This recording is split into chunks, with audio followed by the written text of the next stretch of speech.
What's up, Airsofters? In front of me today is another not M4, sort of. Though you might argue it's as close to an M4 as you can get without actually being an M4. This is the G&G CM16 LMG.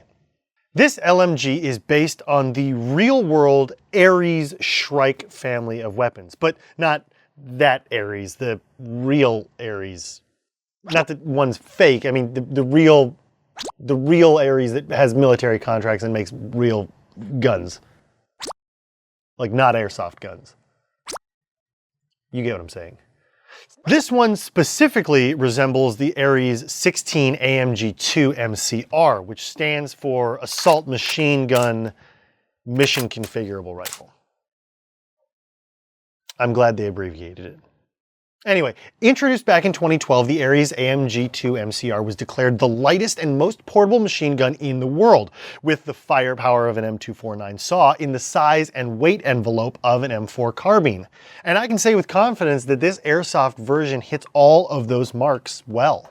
Now, before we go any further, I'm sure you've heard me saying Ares a lot in the past block, and I'm talking about Ares Defense, not to be confused with the airsoft company of a similar name. Ares, the weapons manufacturer, was co-founded by Eugene Stoner back in 1971. And if you know anything about Eugene Stoner, he's like the granddaddy of cool guns. This LMG draws direct inspiration from Stoner's designs. The idea behind the Shrike family of weapons is to have a special lower receiver with swappable upper receivers to fit different mission profiles. This airsoft one can do that as well, and since it's a standard AR lower with a version 2 gearbox, you could feasibly put on a different upper with no problem. The real version of this rifle weighs in at about 7.5 pounds and uses the same ammo and belt system as the M249 saw. This one also happens to weigh 7.5 pounds and uses the same ammo as the Airsoft M249 saw, 6mm. Interestingly though, it also is compatible with M4 mags, because that's the whole point, right? The G&G CM16 LMG keeps the weight down by strategically using polymer construction. Both the upper and lower receiver are polymer, as well as the M-LOK compatible handguard. The metal parts include the outer barrel and front sight post, the charging handle, as well as the fire selector controls, the bolt latch, which, by the way, we'll get into, it does not lock the imitation bolt, the sling ring, as well as the buffer tube itself. The crane stock that can fit your Skittles or CR123 batteries is adjustable and is polymer. Being an LMG, this rifle has an opening dust cover, much like the M249. And you can see these very cool, shiny imitation bullets that G&G includes in the box.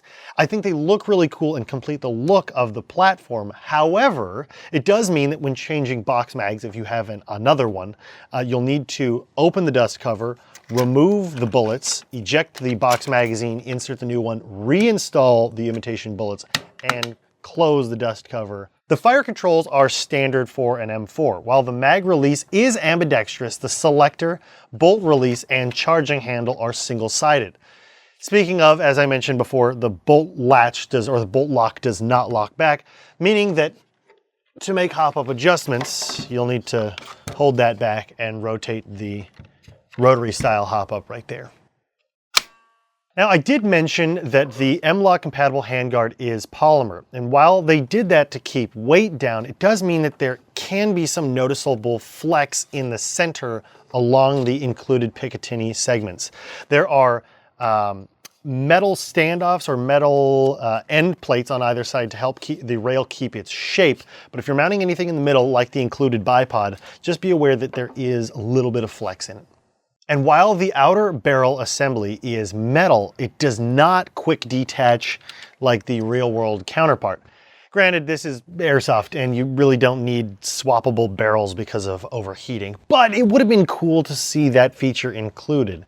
However, added features add cost. So for an affordable package like this that's keeping the weight down, that's an area that you can afford to give up while still maintaining great performance.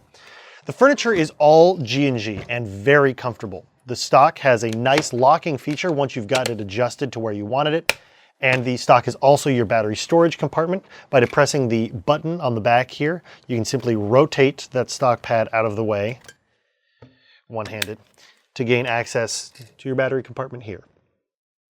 Now that we've got a look at the battery compartment itself, it is important to note that it is wired to Tamiya. Granted, this gun was announced before most brands started the T-plug revolution. But I feel like that's something we need to talk about. T-plugs are the future, people. Get on it. One other note about battery fitment, which we'll get into outside, is the slim profile of the crane shape of the retractable stock does not allow for a whole lot of variety when it comes to battery fitment. In fact, we found the most reliable fitment came from a 9.6 volt nunchuck style battery. That's the round ones. If you are interested in something like this, you will need to be a little bit creative with how you install your batteries. Most of the wiring and the MOSFET takes up the buffer tube space, so you really are limited to either side of the crane in the crane stock. The G&G CM16 LMG does come with included sights. The front is folding and is attached to the outer barrel. It's adjustable and, of course, folds down. The rear is also full metal and is adjustable for windage and elevation. This one's removable, and you've got pick rail up top for the attachment of optics. I will say one of my favorite features of the LMG is the included box mag.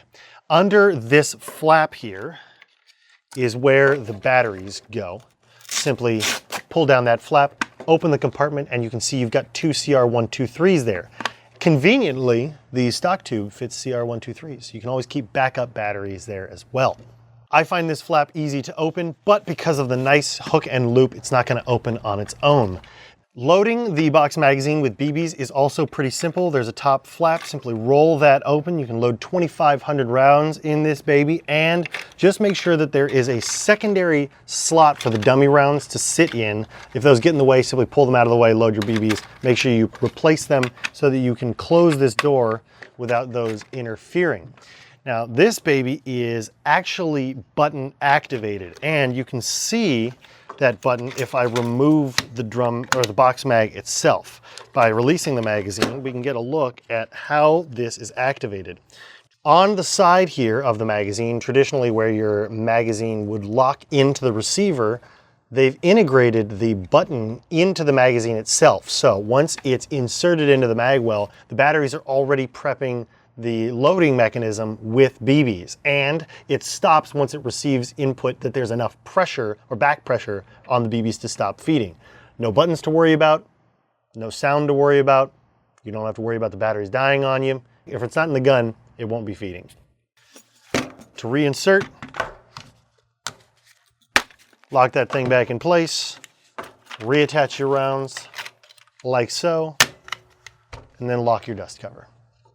All of that box magazine goodness out of the way, it is an important reminder that of course you can use your standard M4 mags with this. Just in case you're running in a squad with other people that have M4 mags, it's great to share across platforms. But with a capable box magazine like this, why would you?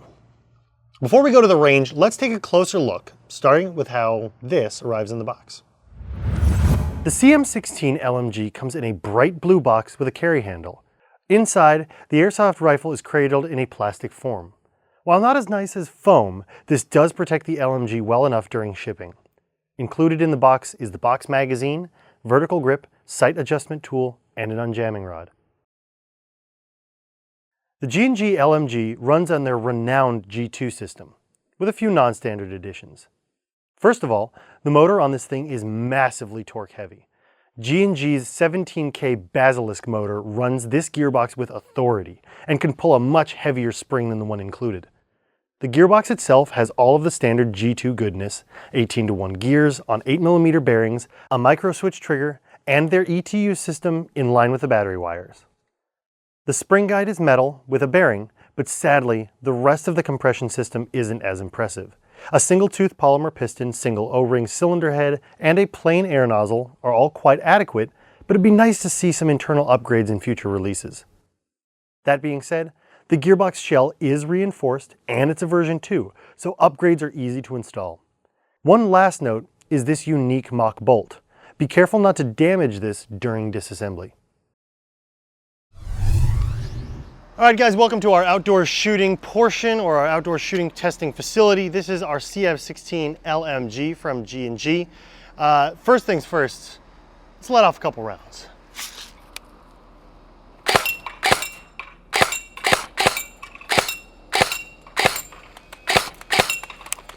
First thing I noticed right off the bat is that zeroing this thing was real easy. In fact, the 2.5s we've got in the box magazine almost require no hop adjustment at all. Right out of the box, we've got it set just about to no hop and they're flying perfectly straight. Granted, there's not a whole lot of wind today, but accuracy is great, at least initially.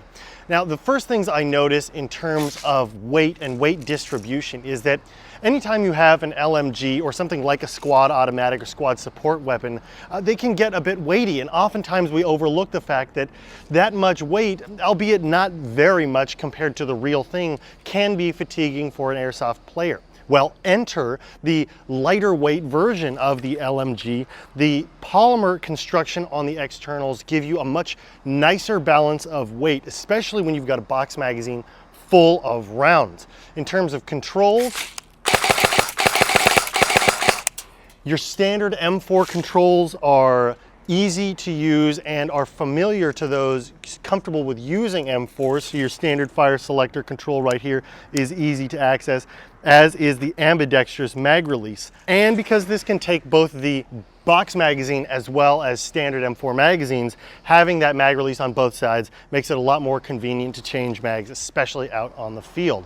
I think the one gripe I have is while they do include the bipod out of the box, which will give you some stability, because it's mounted to a polymer rail, you do get a little bit more flex in it than you would with a standard full metal or maybe more tightly locked down handguard. I do like that they've included the M-LOK rail segments so you can attach other accessories, because in a longer engagement you might want to throw something like a flashlight on there. And the fact that they've given you a Picatinny rail up top is nice, although it is mounted at a different level than your optic. Now on here, I've thrown on an AEG replica, and I think that looks awesome, but that does mean that your eye relief is somewhat limited and you have to really choke up on it. That's why we've included the attached red dot sight. Let's shoot it some more.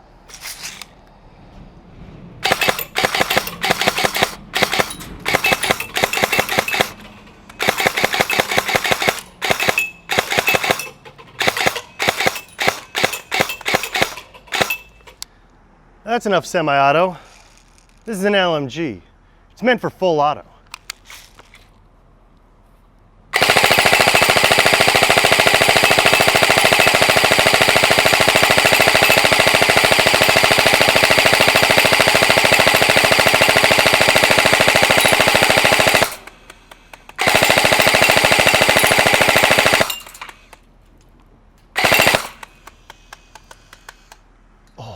It's very nice. And the sound activated box mag means that you don't have to press any buttons to get it to reload. It's pressure sensitive, so by the time the BBs are loaded and pressurized into the nozzle, you don't have to worry about it overloading or jamming BBs. It's a really nice box mag. In case, for whatever reason, full auto isn't your thing or it's not allowed at your field, but burst fire is, this features the ETU, which allows you to program burst functionality into it. By selecting semi and then holding down the trigger for 10 seconds, you can activate that burst fire, which is available on your full auto setting. So once I've held down the trigger for 10 seconds, simply to flip it to full auto and then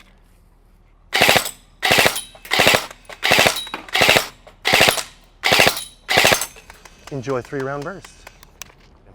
Speaking of reloads, let's talk about reloading the box magazine. Now, this does use imitation bullets, and while I think that looks cool, if you intend to keep multiple box mags on your person and simply swap them out, keep in mind you're gonna have to break open the top, remove the dummy bullets, replace your magazine, reinstall the dummy bullets, and then replace the cover. Of course, you could do away with the dummy bullets, you don't have to use them, and if you wanted to reload quickly on the field, you can always just pop the BB loading door and load them in place instead of keeping extra box magazines. Although some Milsim companies and some fields won't allow you to do reloads on the field like that. So make sure you're paying attention to the rules at your field.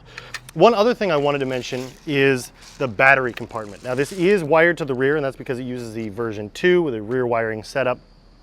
And while the stock is very comfortable and the battery compartment is easy to access by depressing this top button here, I will say that the battery compartment on either side isn't the most forgiving when it comes to battery size. We've got a 9.6 volt NIMH battery in here because that's what we could get to fit. But if you're interested in something like this, make sure you're being very careful or paying careful attention to what batteries are going to fit in the stock. My best advice, go to your local store and actually test fit the batteries you intend to use with one of these bad boys before you rush home and find out that the batteries you have don't fit. Because this is a support weapon, we thought moving out to 100 feet as a starting point for our distance and accuracy test was the right way to go. And because we've got this awesome bipod, why not set it up and see what it would work, how it would work set up on a rest. One note before we get into this is hop-up adjustment. Now, your imitation bolt will open to adjust your hop-up, but it doesn't have a locking bolt, so you will need to hold the charging handle to make your adjustments. One thing I do like about this is it's G&G's new rotary style hop-up, which is very precise. I really like it right out of the box. Now then, 2.5s, 9.6, see what kind of support we can lay down on full auto and how accurate we are without cleaning the barrel.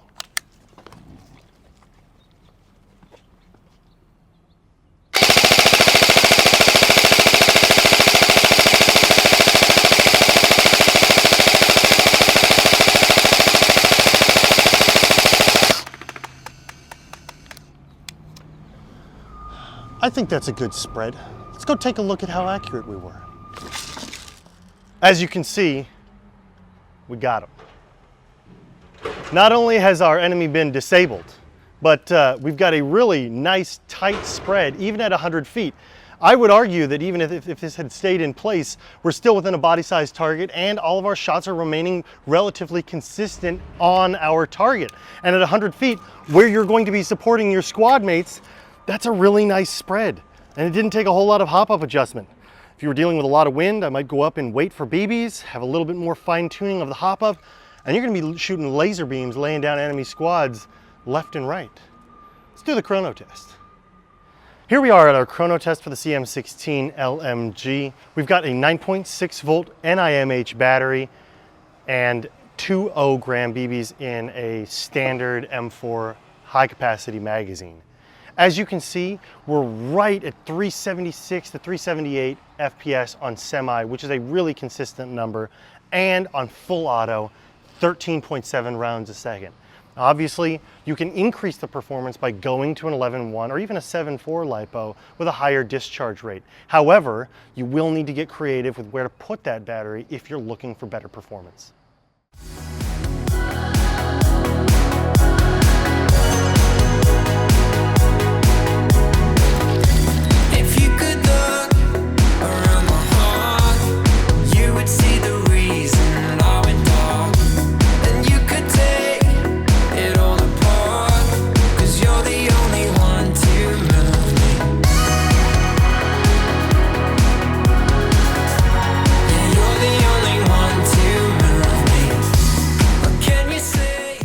So now that we've explored all of the really cool features of the CM16 LMG, it's worth noting who this is meant for.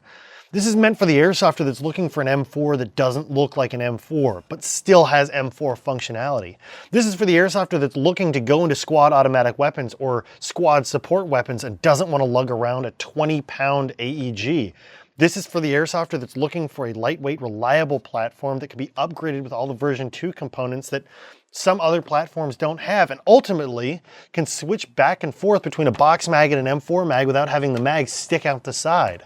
This is a beautiful blend of looks and performance in a lightweight package that really should appeal to just about every airsofter that's looking to get into squad automatic weapons. And with how affordably priced it is, it's certainly worth checking out.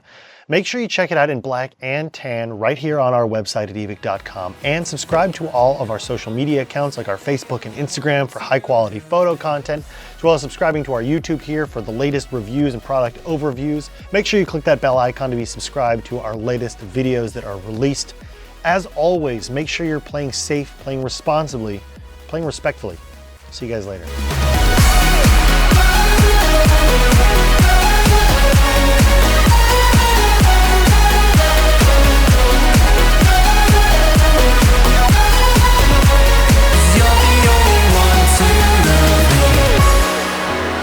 Somewhere in the middle of home, that's where you can find me.